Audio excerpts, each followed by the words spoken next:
नमस्कार दोस्तों, 30 जनवरी 2026 की सुबह उत्तर प्रदेश के पीपी पुल के पास बहुत सारे लोग मॉर्निंग वॉक के लिए टहल रहे थे।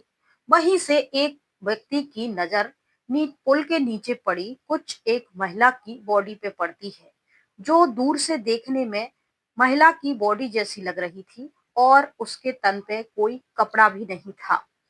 जब वो शख्स उस चीज को, उस बॉडी को गौर से देखता है तो उसे शक होता है कि हो ना हो यहाँ कुछ अनहोनी हुई है।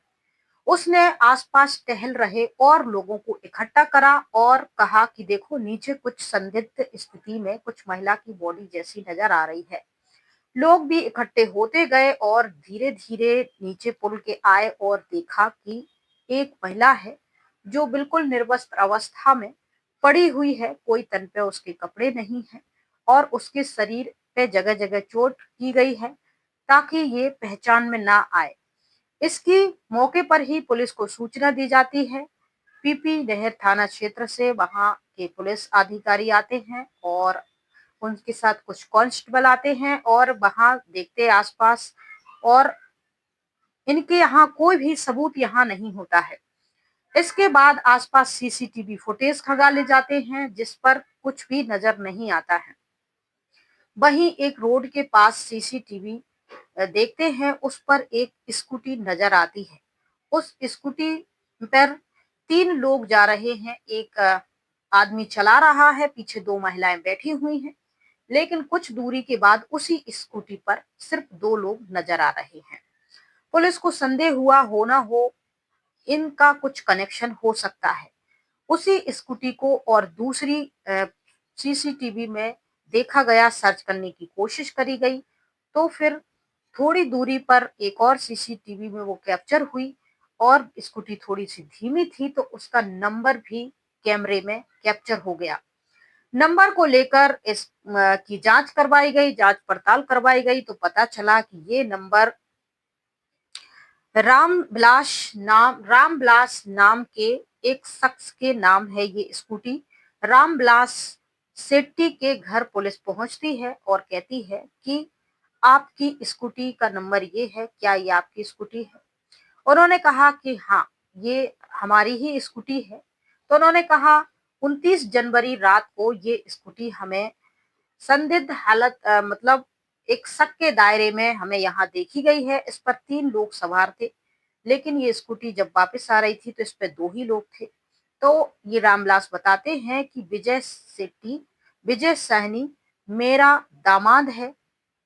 29 जनवरी को वो इस स्कूटी को लेके गया था। तब उसके घर पास में ही था विजय का। विजय के घर जाते हैं पुलिस वाले और दरवाजा खोल खटखट करते हैं। अंदर से एक महिला निकलती है। महिला से पूछा जाता है, तुम कौन हो? वो बताती है वो संध्या सैनी है। विजय सैनी कौन है? विजय सैनी मेरे पति हैं, उनको बुला दीजिए। विजय को बुलाया जाता है। पुलिस कहती है कि 29 जनवरी की देर रात तुम वहां पुल के पास से गुजरे स्कूटी लेकर और तुम्हारे पास 2 महिलाएं बैठी हुई थी। वापस जब आए तो एक ही थी। हमें इस तरीके से एक न्यूड अवस्था में लाश मिली हुई है और हम उसके बारे में तुमसे कुछ जानकारी चाहते हैं। हमें शक है कि उस डेड बॉडी से तुम्हारा कोई कनेक्शन है। जब इस प्रकार के सवाल जवाब विजय सैनी से करे जाते हैं तो वो इनका पहले तो खुद को बचाने की कोशिश कर रहा था, कहानियां गढ़ रहा था इधर उधर की बातें, लेकिन पुलिस ने सख्ती से इनसे पूछताछ की और फिर पूछताछ करने के बाद इनको बताना पड़ा कि वो जो डेड बॉडी मिली है वो मेरी पत्नी है। पुलिस भी चक्कर में पड़ गई। तो वो कहने लगी कि अभी जो महिला आई थी सामने, वो कह रही थी वो तुम्हारी पत्नी है संध्या सैनी, और तुम कह रहे हो कि ये प्रिया सेट्टी है और ये तुम्हारी पत्नी है। ये चक्कर क्या है, हमें विस्तार से समझाएंगे। तब यहाँ विजय सैनी अपनी पूरी कहानी बताते हैं। वो बताते हैं कि 2012 में पढ़ाई करने के बाद मैं जॉब के लिए इधर उधर घूमने लगता हूँ। जॉब मुझे मिलती है एक बीमा कंपनी में एजेंट के तौर पर कि मुझे नए-नए कस्टमर उनका बीमा करवाना है, कमीशन। मैं काम करता रहता हूँ और मैं थोड़ा दूसरे लोगों को भी इसमें जोड़ता हूँ। इसी दरमियान मुझे मेरी मुलाकात प्रिया शेट्टी से होती है। वो भी मेरे लिए काम करती है, कस्टमर जोड़ती है और जो भी उसका कमीशन बनता था मैं उसे देता था। 2012, 13, 14 इस तरीके से 2-3 साल गुजर जाते हैं और इसी बीच जो होती है प्रिया शेट्टी के जो माता-पिता होते हैं, उनका देहांत हो जाता है। मैं प्रिया शेट्टी से सहानुभूति जताने के लिए अ, शोक व्यक्त करने के लिए उनके घर जाता हूँ। प्रिया शेट्टी अपने माता-पिता की इकलौती संतान थी। वो उनके जाने के बाद अकेली हो गई है, महिला है। मुझे उससे थोड़ी सहानुभूति हुई। मैं उसके घर अक्सर आया-जाया करता था और इस बीच हम दोनों में प्यार हो गया। जब हम दोनों में प्यार हो गया तो हम दोनों एक साथ रहने लगे और रिलेशनशिप में रहने लगे। इस बीच प्रिया भी प्रेग्नेंट हो जाती है और वो शादी का दबाव डालती है। मैं शादी के लिए मना कर देता हूँ और उससे अबॉर्शन करने के लिए कहता हूँ, लेकिन प्रिया नहीं मानती। इसमें हम दोनों का झगड़ा होता है और प्रिया नजदीकी पुलिस स्टेशन में जाके एफआईआर दर्ज कराती है। पुलिस आती है, पूछताछ होते हैं और फिर हम इसका आपस में ही राजीनामा कर लेते हैं, यानी कोर्ट मैरिज कर लेते, शादी कर लेते हैं और साथ रहने लगते हैं। इसके बाद जो होता है, साथ रहते हैं, उनका बेटा हो जाता है हॉस्पिटल में और फिर इस जो कि प्रिया से विजय की शादी के बारे में उनके परिवार वालों को कुछ भी जानकारी नहीं थी। तो धीरे-धीरे वो प्रिया से दूरियां बनाने लगता है। प्रिया भी अपने छोटे बच्चे के साथ व्यस्त हो जाती है। विजय भी अपनी जॉब जो है बदल देते हैं और अलग मुंबई जाके जॉब करना शुरू कर देते हैं। वहां से कभी दूर होने के कारण प्रिया से बार-बार मिलना नहीं हो पाता, कभी-कभार होता था और पैसे वगैरह जो थे प्रिया को भेजते रहते थे। 2-3 साल गुजर जाते हैं, बच्चा भी थोड़ा-सा बड़ा हो जाता है, अब प्रिया भी कुछ काम करने लग सकती है। इसी बीच जो होते हैं, जो विजय के पिता होते हैं, वो कहते हैं कि तुम्हारे लिए हमने लड़की देखी है। उनके ही दोस्त होते हैं रामविलास सैनी, उनकी बेटी होती है संध्या सैनी और ये विजय सैनी। ये लोग आपस में मिलते हैं। पिछली शादी के बारे में किसी को कुछ भी जानकारी नहीं थी। विजय सैनी प्रिया को बिना बताए उससे शादी, हालाँकि वो प्रिया से दूरियाँ बना चुका था। 2-3 महीनों से 6 महीनों से वो उससे मिल नहीं रहा था, दूरियाँ बना चुका था, कभी-कभार पैसे दे दिया करता था और जब शादी से कुछ दिन पहले ही ना वो मिला, ना पैसे दिए। प्रिया अपना जैसे-तैसे गुज़र-बसर करने लगी, अपने बच्चे के साथ वो रह रही थी। यहाँ ये चैप्टर क्लोज़ हो जाता है। संध्या के साथ विजय की शादी हो जाती है और संध्या की पत्नी उत्तर प्रदेश के गोरखपुर में ही रहती है और जो विजय होता है वो मुंबई में जॉब कर रहा होता है। कभी कभार वो घर जाता है। फिर संध्या से इनकी 2 बेटियां हो जाती हैं। सबका जीवन ठीक ठाक चल रहा था, पटरी पे चल रहा था। बीत ऐसा वक्त गुजरता जाता है और 2025 आ जाता है। 2025 आ जाता है और ये मुंबई में जॉब कर रहे थे। धीरे-धीरे ये अपने जो होती है संध्या और 2 बेटियाँ अपने परिवार को भी मुंबई ले जाते हैं, वहीं शिफ्ट हो जाते हैं और ये अपने परिवार के साथ खुश थे। एक दिन विजय इंस्टाग्राम चला रहा था, इंस्टाग्राम स्क्रॉल करते-करते इनके सामने प्रिया की भी आईडी आ जाती है, जो किसी पुरुष के नाम से वो आईडी बनी हुई थी, लेकिन प्रिया की उसमें कुछ तस्वीरें वगैरह देखकर ये समझ जाते हैं प्रिया हैं, ये मैसेज वगैरह करते हैं, दोनों की हाय हेलो होती है और दोनों एक-दूसरे को पहचान जाते हैं। बातचीत होती है और बातचीत होने के बाद दोनों एक-दूसरे से मिलने के लिए जिद करते हैं। मुलाकात करने के लिए अब उनकी दूसरी शादी के बारे में प्रिया को कुछ पता नहीं है और प्रिया के बारे में संध्या को कुछ पता नहीं है और इसके बारे में कुछ पता भी ना चले तो विजय कहते हैं कि क्यों ना हम कहीं घूम के आते हैं, थोड़ा मिलते हैं एक दूसरे से। दोनों मिलते हैं। 2 महीने के लिए अपना नंबर वगैरह सब बंद कर लेते हैं और 2 महीने के लिए एक दूसरे के साथ वक्त बिताते हैं। अब यहाँ इनकी जो पत्नी होती है संध्या, वो अपने पति की गुमशुदगी की रिपोर्ट दर्ज करवा देती है। जब पुलिस उनको तलाश करती है तो पता चलता है कि ये इस महिला के संपर्क में हैं। ऐसे इनका पहली पत्नी का दूसरी पत्नी को रहस्य पता चल जाता है और फिर जम के झगड़ा होता है। प्रिया और संध्या का भी।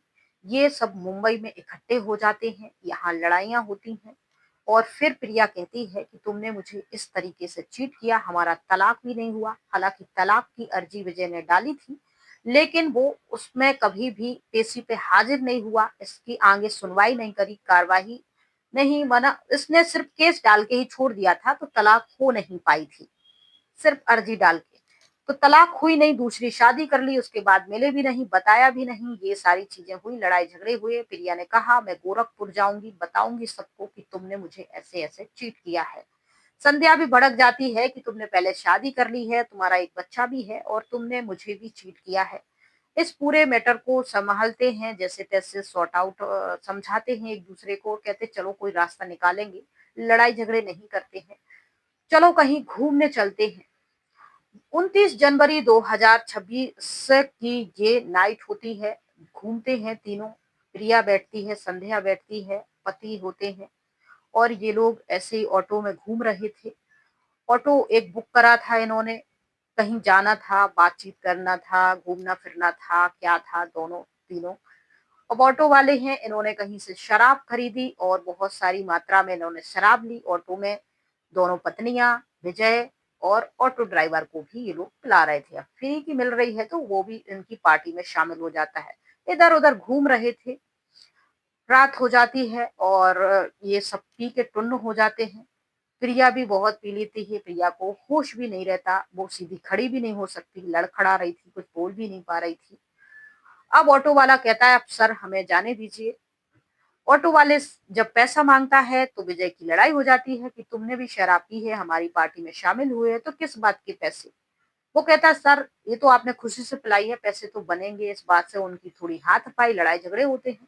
ऑटो वाला कहता है मेरी गाड़ी से उतर जाओ, पैसे तो मैं लूंगा ही, और पुल के पास ही इन लोगों को उतार देते हैं और वो अपने पैसे लेके चला जाता है वहां से। अब विजय अपने ससुर को फोन करता है, ससुर स्कूटी भिजवा देते हैं।